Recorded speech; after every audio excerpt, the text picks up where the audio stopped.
Praise the lord. మన ప్రభును మన రక్షకుడైన యేసుక్రీస్తు వారి ఉన్నతమైన నామంలో మీ అందరికీ మా హృదయపూర్వక వందనములు. ఈ రోజు దేవుని వాక్యము, నా కన్నుల ఎదుట నేను ఏ దుష్కార్యమును ఉంచుకొనను, భక్తి మార్గము తొలగిన వారి క్రియలు నాకు అసహ్యములు, అవి నాకు అంటనీయను. కీర్తనల గ్రంథము 101వ కీర్తన 3వ చరణం.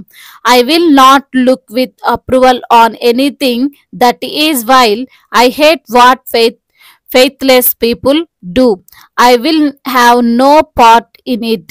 Psalms chapter 101 verse 3.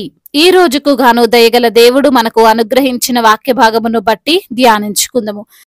ప్రభునందు ప్రియమైన సహోదరి సహోదరులారా, భక్తుడైన దావీదు అంటున్నాడు, నా కన్నుల ఎదుట నేను ఏ దుష్కార్యమును ఉంచుకొనను, పాపము చేసేవారి క్రియలు నాకు అసహ్యములు, అవి నాకు అంటనీయను అని. ఈ యొక్క నిబంధన ఎవరో తనకు చెబితే చేయలేదు, ఎవరో ఇలానే ఉండాలి అని భయపెడితే సరే ఇలానే ఉంటానని చెప్పడం లేదు. తనకి తానుగా చేసుకుంటున్న నిబంధన, నేను ఇక మీదట ఏ పాపమును చూడను, నా ఎదుట దానిని రానియను అని అంటున్నాడు. చాలాసార్లు ఈ లోకంలో సంచరిస్తున్న మనము, అనేక స్థలాలకు వెళ్తున్న మనము కూడా ఇలాంటి నిబంధనను కలిగి ఉండాలి. దావీదు పాపమును అసహించుకోవడానికి కారణం, చెడును చూడను అని నిబంధన చేసుకోవడానికి కారణం ఏంటండి అంటే, అవి దేవునికి ఇష్టం లేనివి. దేవుడు కూడా పాపమును అసహించుకుంటున్నాడు. చెడును తన కన్నుల ముందు లేకుండా పారద్రోలాడు. కన్నులు మన దేహానికి దీపము. మన కన్ను తేటగా ఉండిన ఎడల మన దేహమంతా కూడా వెలుగుమయమవుతుంది. నీ కన్ను చెడినదైతే నీ దేహమంతయు చీకటిమయమయుండును. నీలోనున్న వెలుగు చీకటి అయి ఉండిన ఎడల ఆ చీకటి ఎంతో గొప్పది అని లేఖనములు కూడా సెలవిస్తున్నాయి. అటువంటి విలువైన కన్నులను మనము కాపాడుకోవాలి. ఈ రోజున అనేక మంది విశ్వాసులను మీరు సినిమాలు చూడొద్దు అని చెబుతుంటే అలా అని బైబిల్లో ఉందా అని అడుగుతున్నారు. వారి కోరికను వారు చంపుకోలేక చూస్తున్నారు. కానీ వాక్యము చాలా తేటగా ఈ రోజు వివరిస్తుంది, కన్నుల ఎదుట దుష్కార్యమును ఉంచుకోకూడదు అని. మరి నీ కన్నుల ఎదుట ఎటువంటి పాపాన్ని ఉంచుకుంటున్నావు? ఏమి నీ కన్నుల ద్వారా చూస్తున్నావు? నువ్వు చూడగానే అది అంతటితో ఆగదు. దానిని నువ్వు చెయ్యాలి అనుకుంటావు లేదా కోరుకుంటావు, తద్వారా నీవు పాపం చేస్తావు. అందుకే దావీదు అంటున్నాడు, చూడకుండా ఉంటే సరిపోతుంది కదా అని. కొంతమంది అనుకోవచ్చు, నా ఎదుట చెడు జరుగుతుంటే చూడకుండా ఎలా ఉండాలి అని. వాక్యం చెబుతుంది, ఏ దుష్కార్యమును నీ కన్నుల ఎదుట ఉంచుకొనకూడదు అనగా, వీలైతే దానిని నీ ఎదుట నుండి తీసివేయి, వీలు కాకపోతే నీవే అక్కడి నుండి వెళ్ళిపో. ఈ రోజున డిజిటల్ ప్రపంచం విస్తరించింది. పాపమును చూడ్డానికి ఏ సినిమా హాల్కో వెళ్లాల్సిన అవసరం లేదు, ఏ కొత్త ప్లేస్లోకో వెళ్లాల్సినటువంటి పని లేదు. అన్ని మొబైల్లోనే ఉంటున్నాయి కదండి. దేవుని వాక్యాన్ని ఆ మొబైల్లోనే వింటుంటారు, చూస్తుంటారు. అదే విధంగా పాపమును ఆ మొబైల్లోనే చూస్తున్నారు.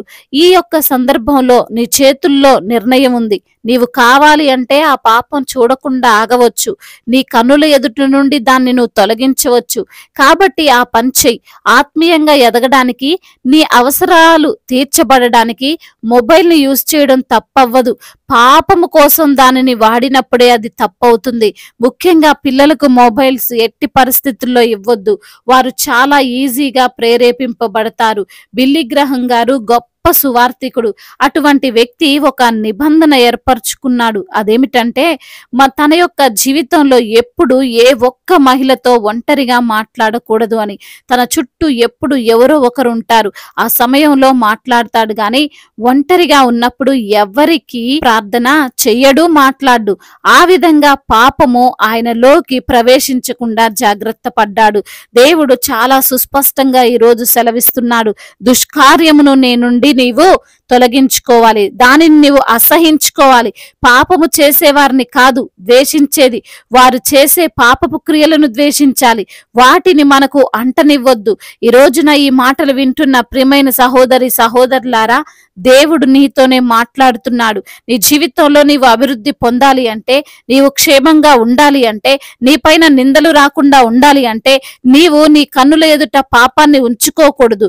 పాపము చేసే వారి క్రియలను అసహించుకోవాలి. ఒకవేళ అది నీ వలన కాకపోతే, నేను చెయ్యలేను అనుకుంటే ప్రార్థన ద్వారా దేవుని సహాయం కోరుకో. అప్పుడు నీ జీవితం వెలుగుమయమవుతుంది. నీవు క్షేమకరంగా జీవించగలుగుతావు. దేవుడు ఈ మాటలను దీవించి మన హృదయములో ఫలింపచేయునుగాక. వాక్య భాగమును బట్టి ప్రార్థించుకుందాము. ప్రతి ఒక్కరు కూడా ప్రార్థనలో ఏకీభవించగలరు. ప్రార్థన. మహాశక్తి సంపన్నుడా, మహోన్నతుడా, కృపా కనికరములు కలిగిన దేవా, జీవాధిపతి, మీకు స్తోత్రములు చెల్లిస్తున్నాము తండ్రి.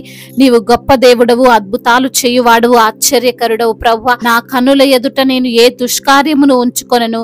భక్తి మార్గము తొలగిన వారి క్రియలు నాకు అసహ్యములు, అవి నాకు అంటనీయనని కీర్తనాకారుడు కీర్తించినటువంటి అయా మాటల ద్వారా మాట్లాడారు తండ్రి. వందనాలయ్యా. అవును ప్రభా, మేము పాపమును అసహించుకునే వారముగా ఉండాలని, చెడును చూడకుండా ఉండాలని అయా మరి తండ్రి, మా యొక్క కన్నులను తండ్రి అయా త్రిప్పు వేసుకోమని తండ్రి వాక్యము ద్వారా సెలవిచ్చారు. అటు రీతిగా మేము ఉంటుండగా తండ్రి అయా మాకు మీ యొక్క దీవెనలు మెండైన ఆశీర్వాదం వస్తుందని తండ్రి మీరు తెలియజేశారయ్యా. అందును బట్టి మీకు స్తోత్రములు తండ్రి. అయా మరి తండ్రి, ఎందరైతే బిడ్డలు వాక్యమును వింటున్నారో ప్రతి బిడ్డను మీరు దీవించండి, ఆశీర్వదించండి. వారికి ఉన్న అవసరతలు, వారికి ఉన్న అక్కర్లన్నింటినీ తండ్రి మీ యొక్క మహిమైశ్వర్యంలో తీర్చండి. అనాథలను ఆదుకునే వాడవు నీవే, అభాగ్యులను ఆదుకునే వాడవు నీవే, తల్లిదండ్రి లేని వారి పక్షముగా న్యాయము తీర్చే దేవుడవు నీవే ప్రభా. ప్రతి ఒక్కరికి మీరు తోడుగా ఉండండి అయ్యా. అనారోగ్యముతో బాధపడుతున్న ప్రతి బిడ్డకు సంపూర్ణ స్వస్థతను మీరు దయచేయండి అయ్యా. వారికి ఉన్న బలహీనత, వారికి ఉన్న శారీరక రుగ్మతలన్నింటినీ తండ్రి మీ యొక్క రక్తంలో కడిగి పవిత్రపరిచి తండ్రి అయా పరిశుద్ధపరిచి వారికి తండ్రి స్వస్థతను మీరు అనుగ్రహించమని బ్రతిమిలాడుకుంటున్నాము తండ్రి. అయా మరి ఐసీలో ఉన్నటువంటి బిడ్డలు, లేవలేని స్థితిలో ఉన్న బిడ్డలు, నడవలేని స్థితిలో ఉన్నటువంటి బిడ్డలు, అయా చూపును కోల్పోయినటువంటి ప్రతి బిడ్డను కూడా మీరు లేవనెత్తండి ప్రభా. వారికి సంపూర్ణమైన స్వస్థతను, ఆరోగ్యాన్ని మీరు దయచేయమని బ్రతిమిలాడుకుంటున్నాం. కుటుంబాలలో తండ్రి అయా గలిబిలి కుటుంబాలలో తండ్రి మనస్పర్ధలు, విభేదాలతో ఉంటున్న ప్రతి ఒక్క కుటుంబాన్ని తండ్రి శాంతితో, సమాధానముతో మీరు నింపమని బ్రతిమిలాడుకుంటున్నాం అయ్యా. భార్యాభర్తల మధ్య ఉన్న విభేదాలను తీసివేయండి నా ప్రభా. అయా వారిని తండ్రి వారొకరి మీద ఒకరంటే ఒకరు గౌరవించుకుంటూ, ఒకరినొకరు ప్రేమించుకుంటూ తండ్రి యొక్క వాక్యానికి లోబడుతూ ముందుకు సాగేటువంటి అయా జీవితాన్ని వారికి మీరు ప్రసాదించండి నా తండ్రి. అదేవిధంగా ఆర్థిక సమస్యలను కొట్టివేయండి, రుణ భారాల నుండి విడుదల దయచేయండి ప్రభా. అయా మరి తండ్రి బిడ్డలకైనటువంటి ఆ రుణ భారాల నుండి తండ్రి మీరే వారికి విడుదలను అనుగ్రహించండి. మీ జ్ఞానం చేత నింపండి. వారు చేస్తున్న పనుల్లో ఆశీర్వాదాన్ని దయచేయండి. అప్పు తీసుకునే వారిగా కాదు కానీ అప్పు ఇచ్చే బిడ్డలుగా వారిని ఆశీర్వదించండి. తలగా ఉంచుతాను కానీ తోకగా ఉంచునన్న మీ వాగ్దానం వారి జీవితంలో మీరు నెరవేర్చండి తండ్రి. అదే విధంగా ఉద్యోగం లేని బిడ్డల కొరకు ప్రార్థిస్తున్న మంచి ఉద్యోగాన్ని బిడ్డలకు మీరు దయచేయండి. కాంపిటేటివ్ ఎగ్జామ్స్ రాస్తున్న ప్రతి బిడ్డకు కూడా మీ యొక్క జ్ఞానం చేత నింపి నడిపించండి నా ప్రభ. వారు అనుకున్న జాబు బిడ్డలు పొందుకొనిలాగున సహాయం దయచేయండి. ప్రతి యవన బిడ్డకు మీరు తోడుగా ఉండండి అయా. యవన వయసులో మీ కాడిని మోసే కృపను దయచేయమని బ్రతిమిలాడుకుంటున్నాం అయా. చిన్న బిడ్డల చుట్టూ మీ కంచెను, కాపుదలను దయచేయండి. స్కూల్కి వెళ్తుండగా వస్తుండగా ప్రభా అయా మీ యొక్క కాపుదల వారికి దయచేయమని బ్రతిమిలాడుకుంటున్నాం. అదే విధంగా నా తండ్రి ఎందరైతే బిడ్డలు విధవరాళ్లుగా ఉన్నారో వారి పక్షముగా మీరుండండి, వారికి న్యాయమును తీర్చండి అయా. మీరే తండ్రి వారికి అయా ధైర్యమును దయచేయమని బ్రతిమిలాడుకుంటున్నాం ప్రభువ.